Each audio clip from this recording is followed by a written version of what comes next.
Welcome back to another episode of the RAG podcast with me, Sean Anderson, the CEO and founder of Hoxo Media. Today is a Friday, 11 a.m. Project 500 special. So we kicked off our initiative to raise the funds to get 500 brand new laptops to 500 children in the UK who are in desperate need of devices to survive this homeschooling crisis that we have right now. I'm excited to talk about where we have, the progress we've made in week one.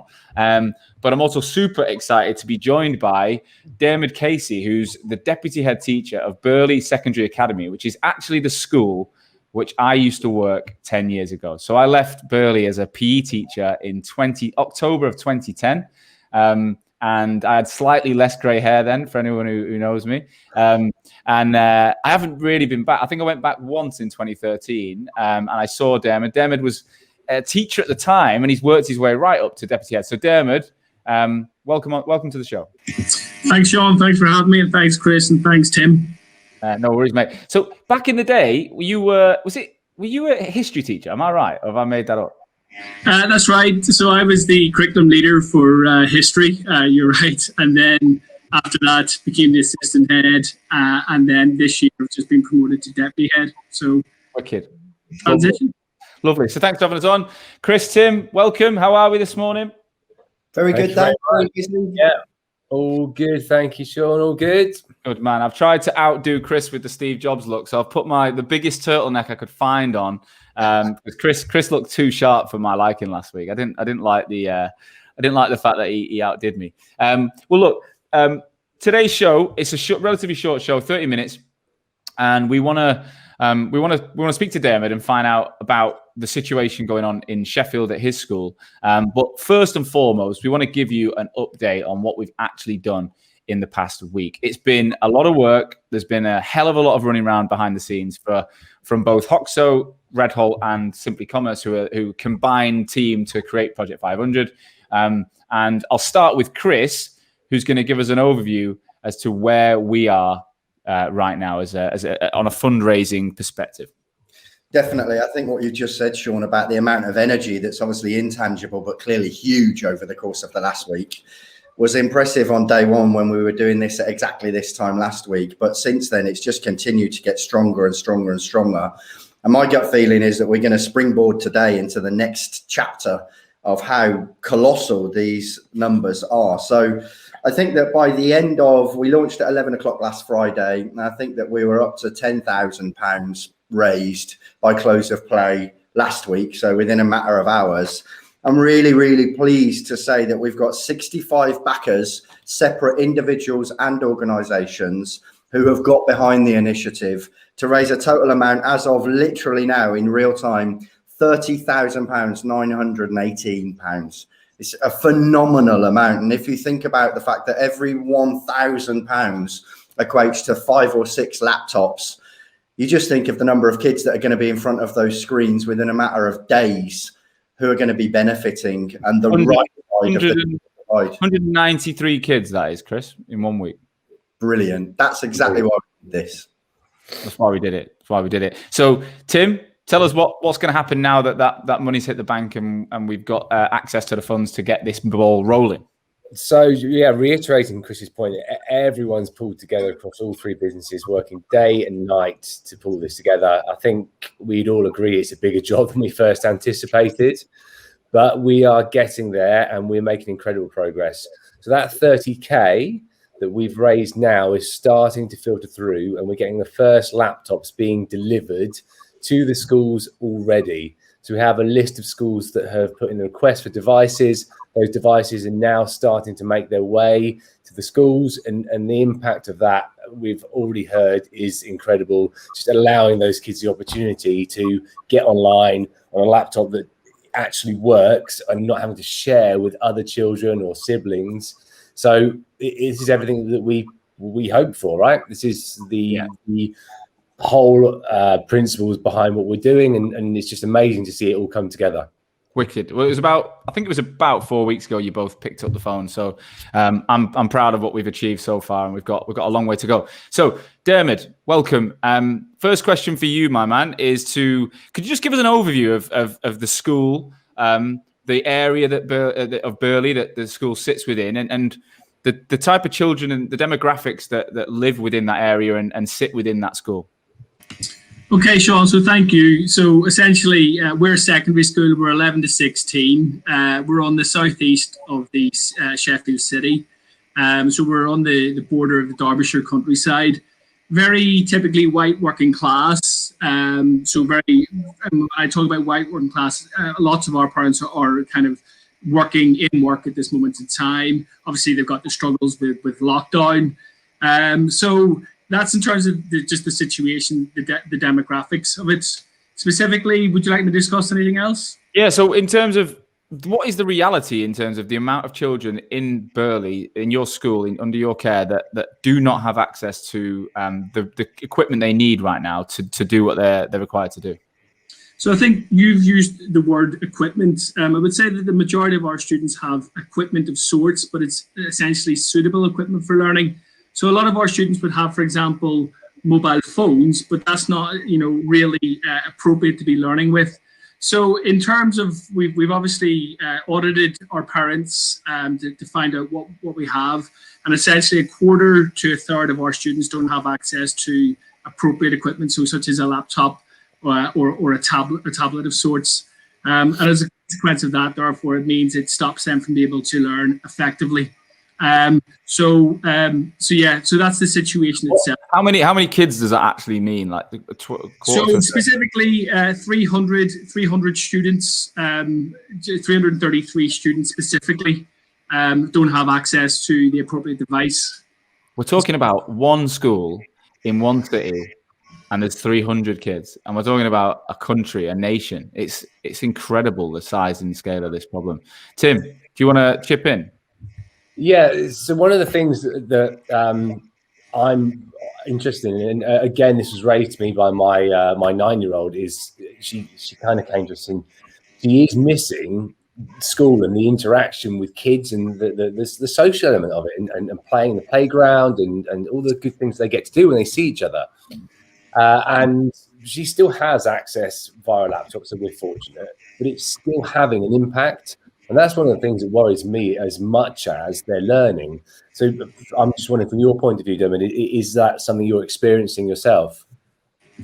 Tim, I think you've hit the nail on the head. Spot on. I think one of the biggest issues that our students are having is that loss of interaction with their peers. We have tried to work and engage with our parents, and we've asked for feedback from them. And they've told us that it's the lack of having the interaction with their friends that is having a major bearing and impact upon their lives. We made a decision last year to have our kind of live learning in a recorded format through SharePoint, Microsoft SharePoint. As a consequence of that feedback, we have actually moved towards doing live lessons on Microsoft Teams, and parental feedback has been overwhelming in saying thank you, because students are now being able to kind of interact again with their friends. They're able to kind of just have that kind of feel of the community again that I think has been so massively lacking.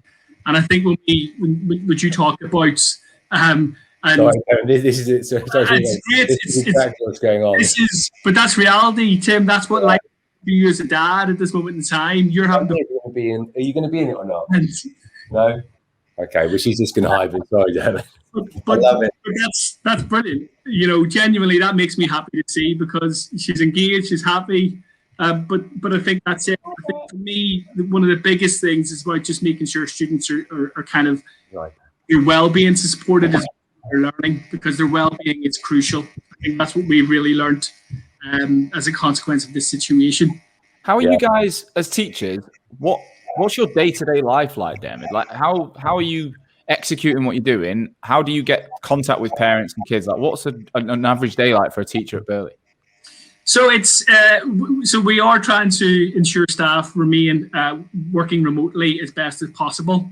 The issues that we've had with COVID is that we're essentially teaching our curriculum in 3 different ways. We have students who don't have access to devices, so we're having to put together paperwork for them.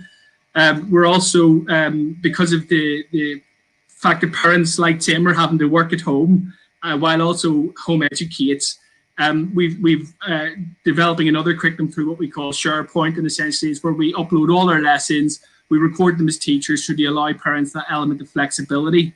And as a result, that's the second way we're delivering our curriculum. And the third way, and it's Tim's point's very right about the mental health and the well-being of students, we've now implemented Teams Learning. So that's having an impact upon teachers' workload. So we're delivering the curriculum, it was just always statically one way in the classroom pre-COVID. Now we're having to essentially develop 3 different types of resources, which has proven challenging for us because, 12 months ago, we didn't have the skill set that we now have. I'm proficient now at delivering live lessons that I wasn't last time. I'm now recording resources and so on. So it has proved challenging, Sean. Yeah, it sounds it. Chris, you had some stats you pulled up, didn't you? Yeah, look, I'd love to share these with you, Diarmaid, and then I've got a question for you. So just doing a bit of research and appraising myself over the course of the last week on what's going on. Tell me what you think of this. So an estimated 1 million children and their families don't have access to adequate device or connectivity. We all know that. That's the foundation of this initiative.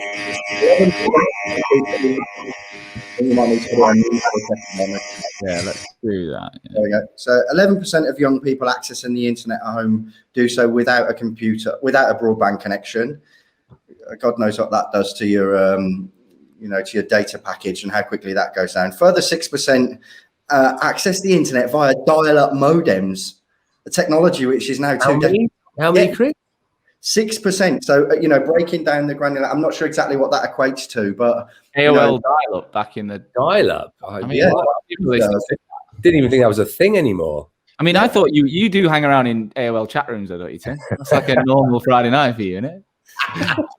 Sorry, just on that, nice segue into the remainder of this. So, according to a recent report from the Sutton Trust, 15% of teachers in the most deprived schools reported that more than a third of their students would not have adequate access to an electronic device for learning from home. That kind of reflects the proportions that you were talking about, Diarmaid. My question is, how concerned are you about how what we're facing now will play out in the next few years in terms of kids that are on the run up to their exams, and then also their ability to get into the world of work?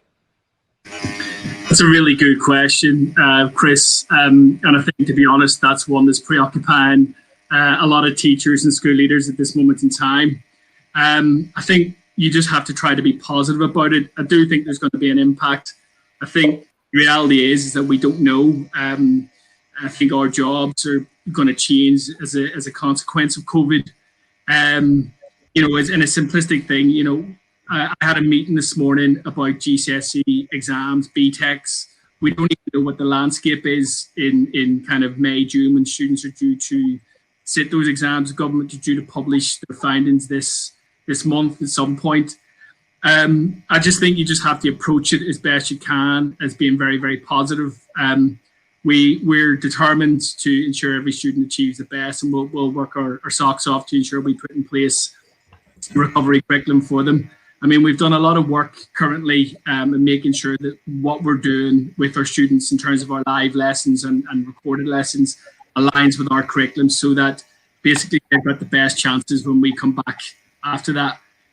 In answer to your question, Chris, I don't know. I think teachers are scratching their heads at this moment in time, but we'll approach it with just the glass is near full mentality, if that makes sense.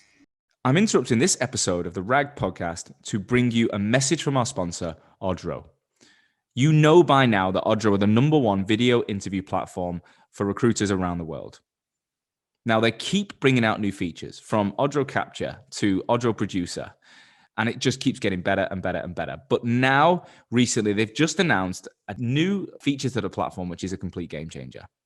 During COVID-19, they realized that the recruitment audience, the communication was changing.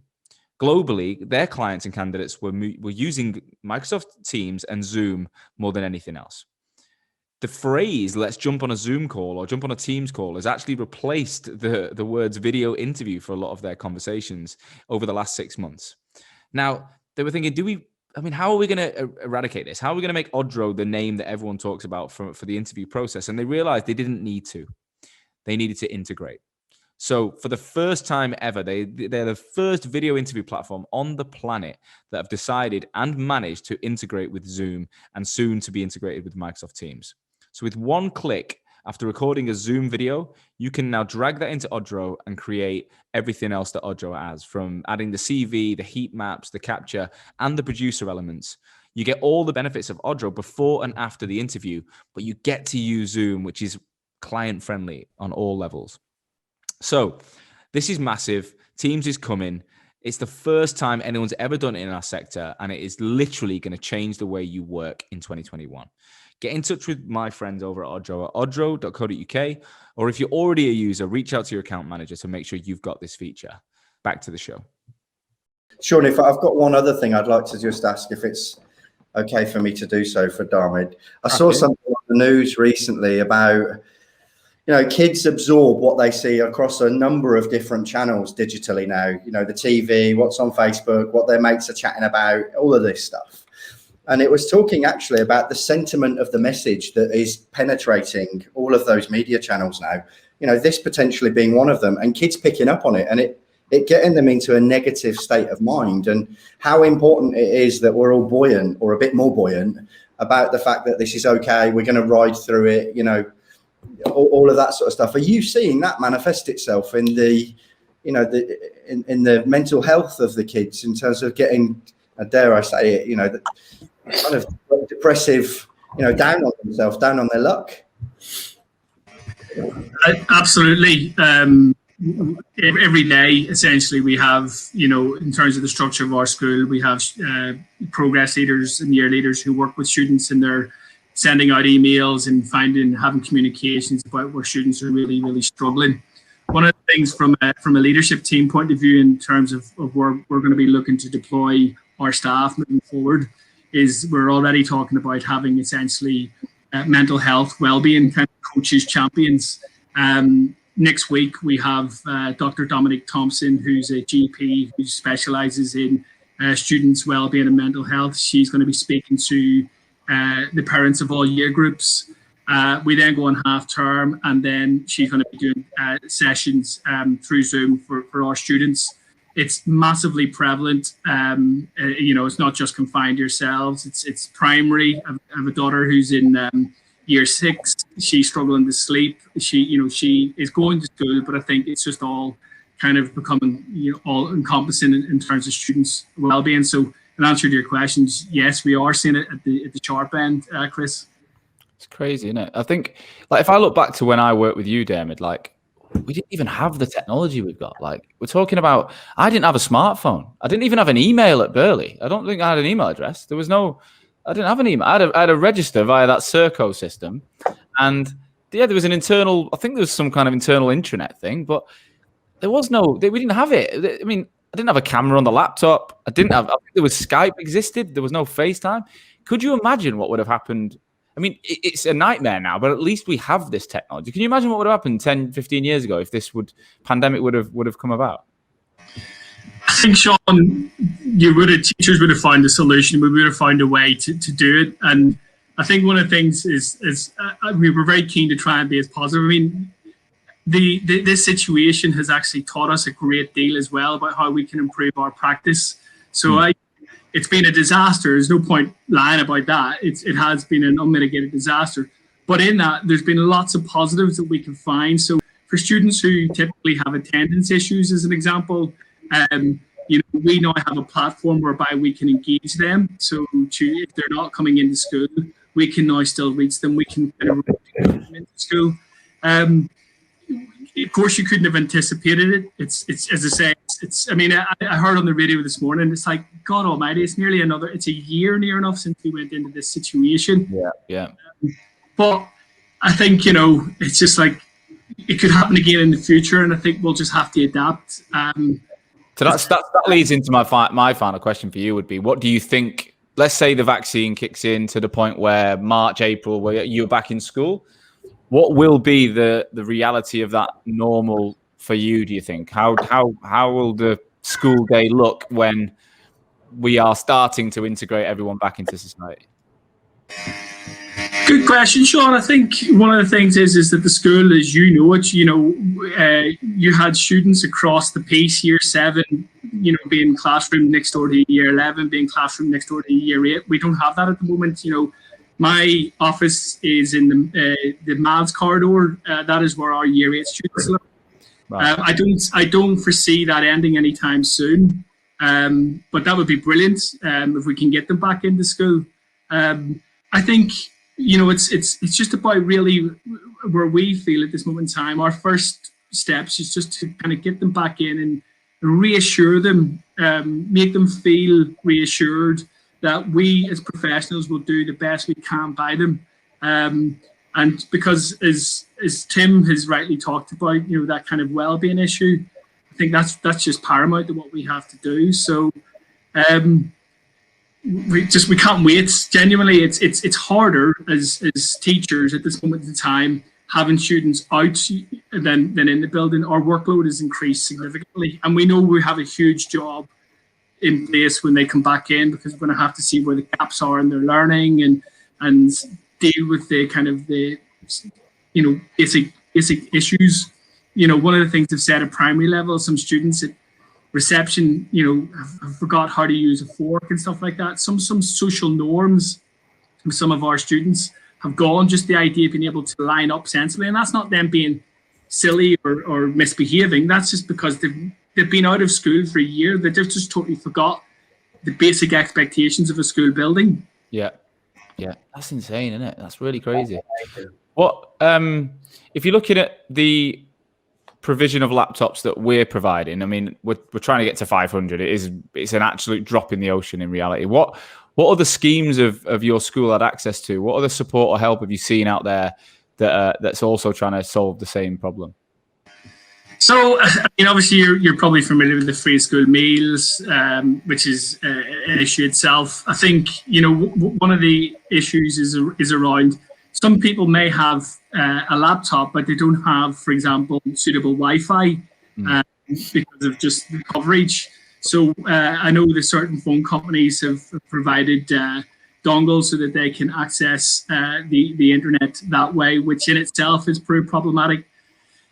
Just other, printers, crucial, trying to secure things like that, because, so for some parents and for some students, should I say, the idea of being able to work on a laptop, it just isn't how it works for them. It's downloading and then handwriting and then photographing and sending back, the work that they've done.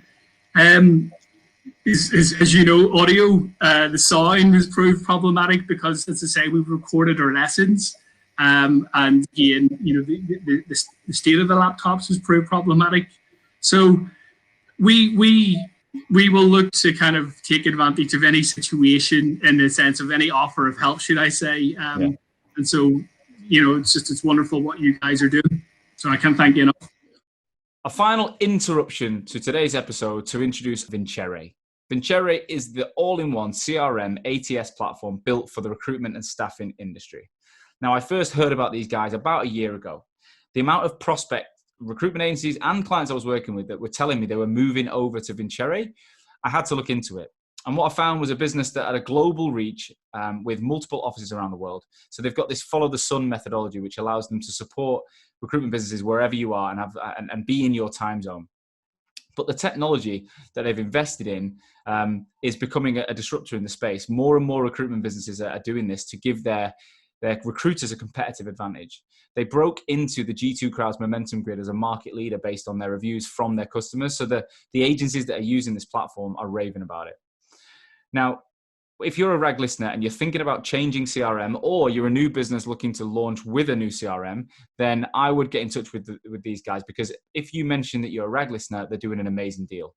By visiting www.vincere.io/RAG, you can get an exclusive deal which offers 2 months completely free on a 2-year commitment, or 3 months completely free on a 3-year commitment. This applies to all licenses that you've either signed up for now or that you'll add in the duration of the contract. So get on there and have a look. Finally, if you're listening and you're a recruiter and you're thinking, I want to move into a more of a business development role, and I'd like to keep hold of my recruitment knowledge. Well, these guys are recruiting for a BD person, well, multiple roles in both Sydney and London right now. So if you've got a strong recruitment background, you want to move into BD and you want to work for a fast-moving tech business that's helping people like you right now, then get in touch via their website because they're hiring today. Back to the show.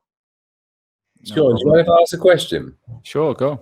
Yes, it kind of leads in what you were saying there. We've already spoken about this, but the initial Project 500 piece is 500 laptops. But Sean, Chris and I have all agreed that we'd like this to be an ongoing piece of work. It's not just about there's COVID, so let's deal with this now in the short term. And so our continuing effort to try and raise awareness and then raise the funds to help get more devices to the schools, how much of an impact is that going to have outside, once we're out of the COVID woods, so to speak, for you and for the school? I think it can have a massive impact. I mean, I think, it's helped to, the fact is the students are developing basic IT skills. I think it's allowing that kind of the development of independence and the flexibility around their own learning. Is that answering your question? I'm not sure if I'm going down a rabbit hole here with you, Tim. No, it's absolutely. For us, it's not just about dealing with the immediate issues of COVID and the lack of devices. I think there's a longer term problem that we need to resolve. And for me, and the business that I'm in and Chris is in, and by proxy of that, Sean as well, digital is the future. And so many more kids are going to be going into digital jobs. So I think we need to continue this because there's access to devices, good devices where they can do good work. Like you say, don't have sound problems or don't crash or whatever. So for me, it's important that it's not just we get there and that's it, happy days. We've got to continue to drive this.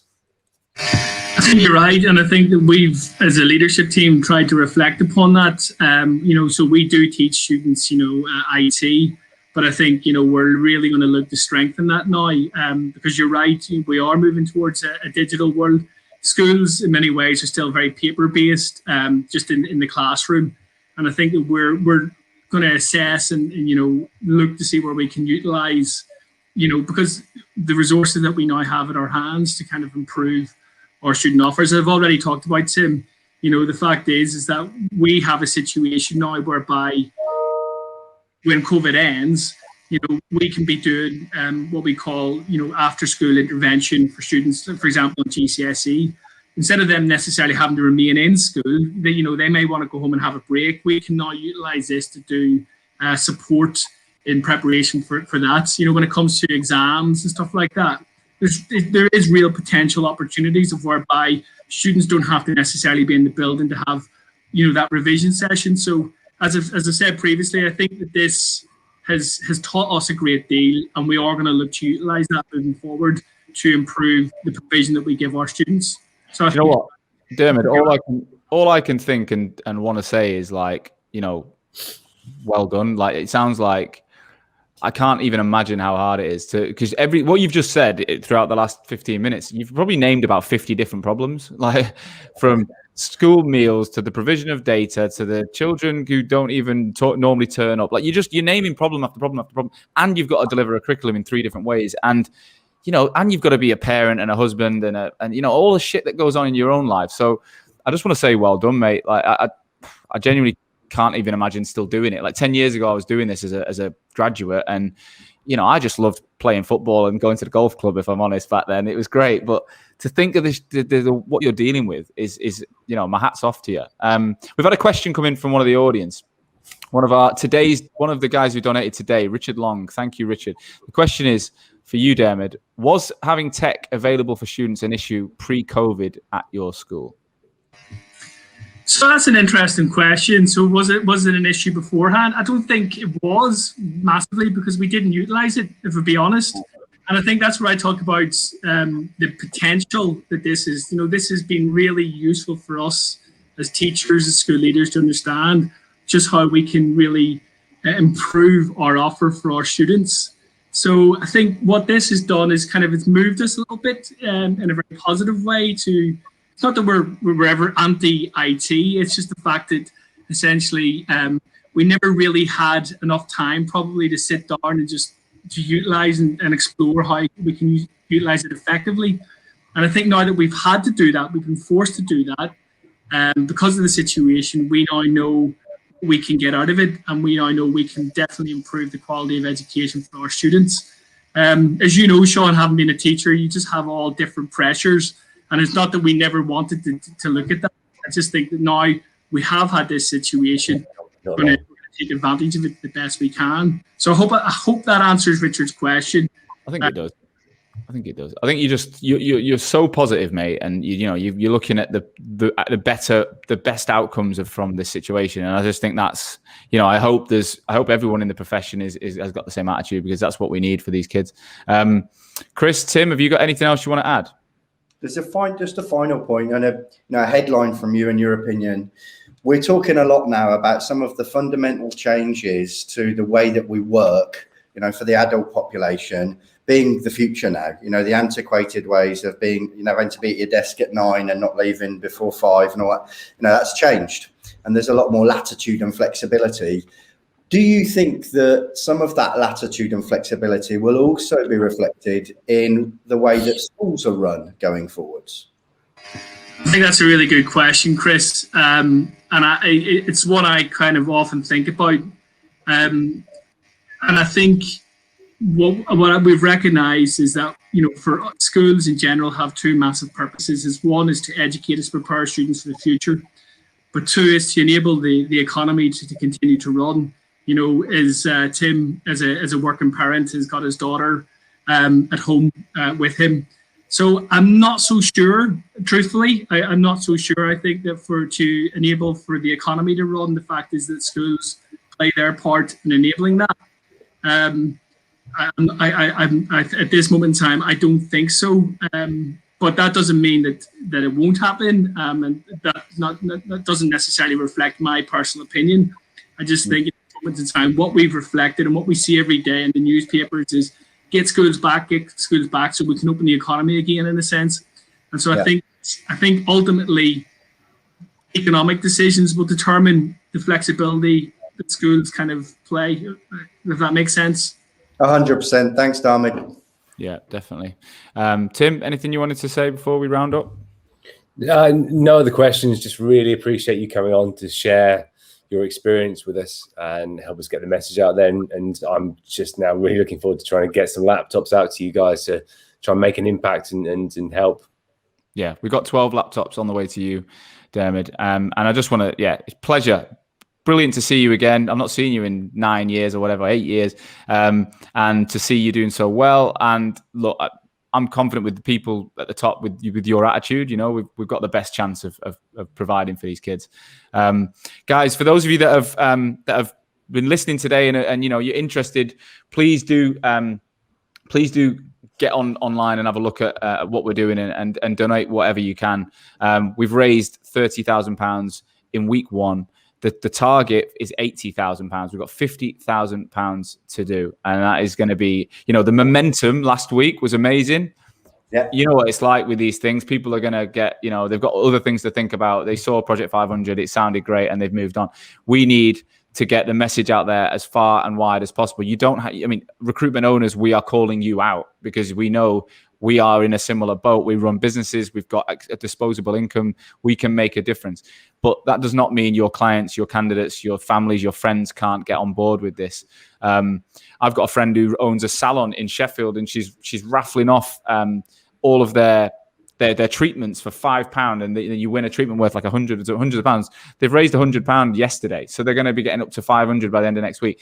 It doesn't matter what industry you're in. You can do these. You can make a difference. And I'm going to put my neck on the line and say that by this time next Friday, because we're going to jump on every Friday at 11 o'clock with a different guest, I want to be at 40,000. I think realistically, we had that climb in the first week, but if we can do 10,000 a week for the next 5 weeks, mid-March, we can sit here and say we've done it. What do you guys? I think that's an awesome idea. I think what's really important is that this keeps unfolding, And I think that what we were aiming to do last week was arrest the attention of people like us who are recruitment business owners. And actually what we saw was that quite a lot of individual consultants were contributing a tenner, 50 quid, 100 quid, which, you know, in a way, I think is just fantastic because that's their own money. That's not corporate funds. No, and one client, sorry, Chris, one client of mine, Alexander Lloyd, they've got a lot of guys on my academy program, and they messaged me yesterday to say they're all chipping in a percentage of revenue. So all placements they made in January, they're going to donate a fee, and then they're going to do the same in February. So, you know, that's a way of doing it as well. Like incentivize your teams to put a small percentage of the placements you make, because our economy, our industry is doing well, like across the board. I've been speaking to recruitment owners all week, and they're busy. They're very, very busy. So we can't even say, you know, there's going to be a couple of industries. Let's not, you know, I can't speak for everyone, but across the board, recruitment businesses are busy. So there should be access to use this as an incentive to get more help. Sean, I think, you know, similarly, the Wilton and Bain put £2,000 in as a business and then 700 quid or something in from the individual consultants. Phenomenal, absolutely brilliant. And I think what I'd love to see over the course of the next week is this initiative being embraced within businesses, and maybe them posting on their own LinkedIn, tagging in Project 500, so that we see pockets of sub-initiatives with the greater good at heart. I just think that would be a great way to actually keep the momentum going. So, you know, that's a call out from me to all of the business owners to devolve it to your teams and see what the consultants can get going to get some wind in the sails of the next chapter of raising funds for this. All right. Well, let's see what we can do in the next week. Tim, Chris, always a pleasure. Chris, looking sharp in that jumper. I love it. Tim, you need to raise your game next week, mate. That's all I'm saying. I was wearing a hoodie last week, so you were. You'll be topless next week. We don't want to see that. And Diarmaid, thank you, mate. Always a pleasure to have some time with you. And as I said, we'll check in with you again at the end and find out what the situation looks like for you. Thank you, Jess. I really appreciate it. Thank you. Awesome. Guys, thanks for listening to another episode of The Rag. As I said, every Wednesday, we're on the normal format, or hour long. We're talking to recruitment business leaders. We're talking about growth and the future. And then every Friday for the next few weeks, 11 a.m., LinkedIn Live, we're going to be giving you an update on the reality of what we're trying to do across Project 500. We'll see you again next week. In the meantime, please stay safe, and we'll see you soon.